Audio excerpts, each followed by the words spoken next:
यांची यशोगाथा सांगण्यास उभी आहे. सर्वप्रथम मी थोर समाज सुधारक विद्येचे देवतेस माझे त्रिवार वंदन.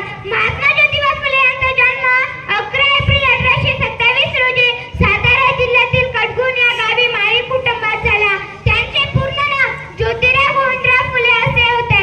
महात्मा ज्योतिबा फुले यांचा विवाह सन 1840 मध्ये सावित्रीबाई फुले यांच्याशी झाला. महात्मा ज्योतिबा फुले यांनी 3 ऑगस्ट 1848 मध्ये पुण्याच्या बुधवार पेठेतील भिडेवाड्यात मुलींची पहिली शाळा काढली. स्त्री शिक्षणासाठी दिले जय होऊन चंदन, स्त्री शिक्षणासाठी दिले जय होऊन चंदन.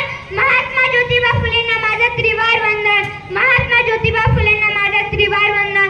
महात्मा ज्योतिबा फुले यांनी बालविवाह, सतीप्रथा, जातीवाद इत्यादी विरुद्ध आवाज उठवला. घरातील एक स्त्री शिकली की कुटुंब शिकते. घरातील एक स्त्री शिकली की कुटुंब शिकते. ज्ञान ही एक खरी शक्ती आहे. ज्ञान ही एक खरी शक्ती आहे असे विचार त्यांनी मांडले आहे. महात्मा ज्योतिबा फुले हे 19व्या शतकातील सुप्रसिद्ध महाराष्ट्र समाज सुधारक आहे. मुलींनी शिक्षण घेतले पाहिजे हाच तुमचा ध्यास होता. मुलींनी शिक्षण घेतले पाहिजे हाच तुमचा ध्यास होता. त्यांना शिक्षणाची गोडी लावणे यासाठी जीवनभर अट्टहास होता. त्यांना शिक्षणाची गोडी लावणे यासाठी जीवनभर अट्टहास होता. महात्मा ज्योतिबा फुले हे लेखक सुद्धा होते. त्यांनी शेतकऱ्याचे असून हे पुस्तक लिहिलेले आहे. शेवटी जाता एवढेच दुर्दैवाने 28 नोव्हेंबर 1890 रोजी महात्मा ज्योतिबा फुले यांनी अखेरचा श्वास घेतला.